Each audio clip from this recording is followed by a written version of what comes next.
It's been about 18 days since I had my hair transplant. Decided to cut my hair short again on the top because this part right here is starting to shed now. All the scabs are cleared up, so the general consensus is that you can cut your hair at that point. Some people might say you should wait longer, but I think it's okay. I'm going to try something different. I'm going to try a face regimen that I've been using to clear my skin, and I'm going to try using it on my head because I think it might work to help, clear up the redness a bit more. So I'll show you that in this video. So to get rid of the dead skin on my face, I'm going to use just a little bit of baking soda mixed with lukewarm water. I'm just going to rub it on my face and try to get that dead skin off. But I have to be really careful I don't rub too hard because in the past that's what I've had issues with, is when I'm exfoliate the hell out of my skin to the point where it damages it. So I just have to be really careful and not use too much of the baking soda. I find when I use too much of the baking soda, that also irritates my skin because it's very sensitive. So when you have stubble on your face like I do, you have to use a bit more, be a little bit more aggressive with it to really get the dead skin cells out.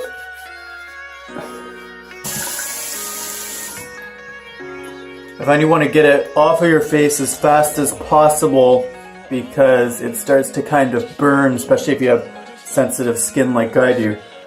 So don't leave it on too long, and also make sure the water is not very warm at all, because if it's even kind of warm to hot, the burning sensation of the baking soda will probably make your skin red and perhaps damage it. So have it lukewarm to even a little bit colder when you're getting it off your face.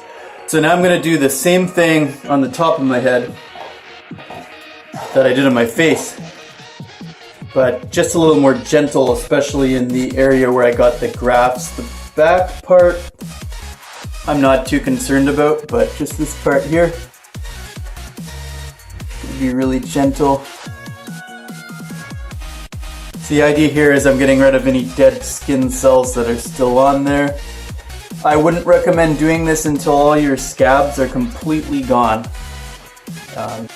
If you're wondering, you can see right here I have a bald patch, but that's actually from a scar that I've had since I was a child, so that has nothing to do with the hair transplant at all.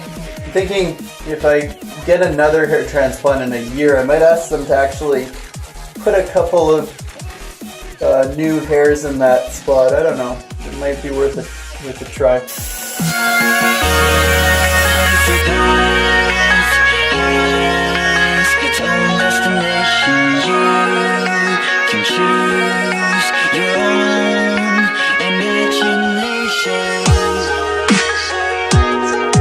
So now that I exfoliated my face with baking soda and exfoliated the top and back of my head with baking soda, I'm gonna rub a banana on my face. I know that sounds kind of weird, but it's been quite well documented that bananas, especially the peel on the inside, it has a lot of antioxidants. It has salicylic acid and citric acid. And salicylic acid is really good for eating away at blackheads. And it's good to get it from a natural source, I feel, and I ate a banana today, so why not? I'm going to try something new as well, and now I'm going to try putting the banana on my head as well.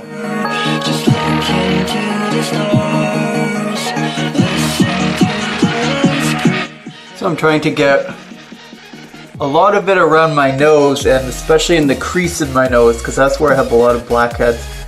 So I feel like that'll help out a lot. I'm also trying to get under my eyes because it can help with the having bags under your eyes, and of course the forehead because I'm starting to get a lot of frown lines up there. So the banana peel is on my face now. You can tell it's kind of starting to turn a bit brown. Doesn't really smell that great, but there's a lot of face masks, especially ones with sulfur and stuff, that smell a hell of a lot worse, so I'm not going to complain. So now I'm going to try to actually put it on my head, which I haven't done this before.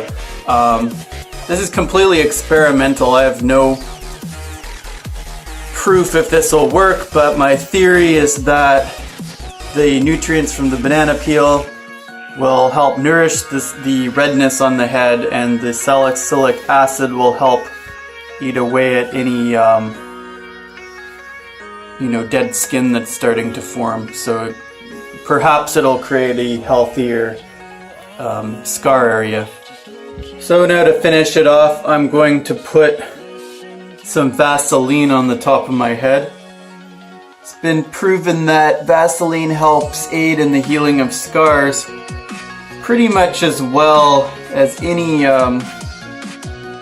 scar therapy cream, which are usually really overpriced too. So I'm just gonna put some Vaseline on here.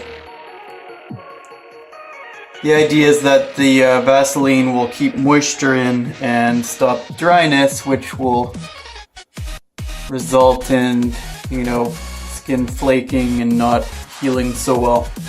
So I'm going to wait about 20 minutes to 30 minutes for this to set in, kind of like a regular face mask, and then I will wash it off. About half an hour now. It's ready to wash it off. I'm actually just going to take a shower. It'll probably be easier. I'm just going to use like a light soap like Dove, and that'll probably get off the Vaseline too. It's kind of a bitch to get Vaseline off, but worst case scenario, you can always use like dish soap.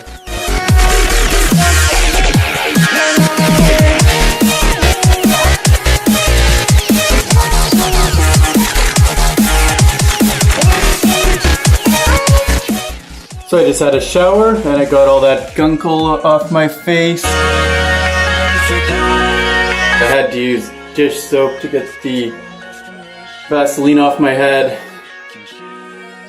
Feel like if it's good enough for wildlife in an oil spill, it's probably fine for my head. But anyway, I feel really refreshed right now. My skin looks pretty good. It wasn't too harsh. There's not too much redness. My skin's very, very sensitive, so anything, I can't even use like benzoyl peroxide or any alcohol on my skin because it just completely turns red. So it was nice, and the light amount of baking soda and the banana peel actually really nourished my skin, and it's feeling really good. It's just a dream.